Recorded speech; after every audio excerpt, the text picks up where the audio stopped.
The clock ticked past midnight. In the pre-dawn darkness of May 6, 2025, Indian fighter jets screamed across the line of control. Their destination, not the usual military outposts. This time it was deeper, bolder. This was Operation Sindoor. 9 sites across Pakistan-controlled Kashmir and Punjab lit up the night sky. India claimed surgical precision, targeting terrorist camps, precision bombs, zero ambiguity. Pakistan cried foul, alleging civilian casualties. The truth, as always in this tangled conflict, lay somewhere in the fog of war. Welcome to the world's spiciest nuclear neighborhood. Rewind to April 22nd. The idyllic tourist town of Pahalgam, nestled in the Indian-administered Kashmir Valley, became a scene of carnage. A suicide bomber, a mangled body amidst shattered shops and screaming civilians. 26 dead. The resistance front, basically Lashkar-e-Taiba with new stationery, claims responsibility. A group that India holds Pakistan responsible for harboring. Rinse and repeat. Pakistan predictably denied involvement. India, equally predictably, didn't buy it. The drums of war, always faintly audible in the background, began to beat a little louder. Something had to give. And give it did. With a bang. Operation Sindoor.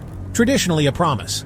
Today, a warning the irony wasn't lost on anyone. This was about as far from a blissful union as one could imagine. India claims no civilian casualties, just terrorist infrastructure, militant camps, training grounds, the usual suspects. Pakistan painted a different picture. Mosques hit, homes destroyed. Regardless the message, India's red line isn't invisible anymore.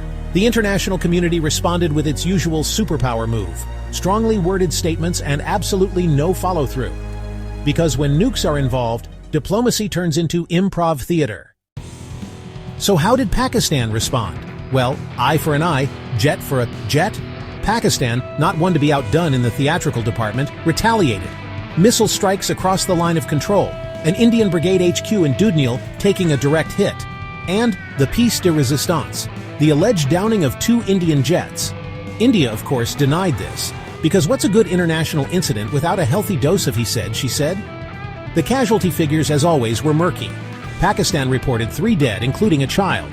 India stuck to its guns, no civilian casualties, just terrorists. Because in this never-ending saga, death is a matter of perspective and propaganda. The world, as it is wont to do, reacted with a mixture of performative concern and weary resignation. The UN, in its time-honored tradition, expressed deep concern and urged maximum restraint. Because, that's worked so well in the past.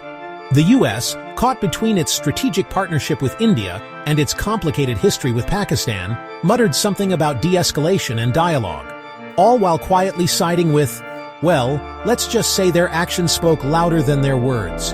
China and Russia, meanwhile, maintained a studied silence. Perhaps they were too busy redrawing the geopolitical map to be bothered by a little border skirmish in South Asia. Or perhaps they were just waiting to see who blinked first. The silence, as always, was deafening. So here we are, stuck in a perpetual loop of action and reaction, violence begetting violence, mistrust breeding more mistrust. The Indian policy of surgical strikes, once touted as a measured response, now dangerously close to becoming the norm. Pakistan wants plausible deniability without looking weak, and all the while, the specter of nuclear war looms large. 2 countries, armed to the teeth with weapons of unimaginable destruction, playing a high-stakes game of chicken. Netihurt wants war, but accidents don't care about intentions, and this might just turn out to be a pretty devastating accident. Is anyone in control here, or are we all just along for the ride, hurtling towards the abyss? One thing is certain, this latest escalation is a stark reminder of the fragility of peace in our time, and the urgent need for a new approach, one that goes beyond the tired rhetoric of condemnation and calls for restraint, one that addresses the root causes of this decades-long conflict, one that recognizes the humanity of those on both sides of the border, because the alternative is unthinkable. And yet here we are. Again, what's your take?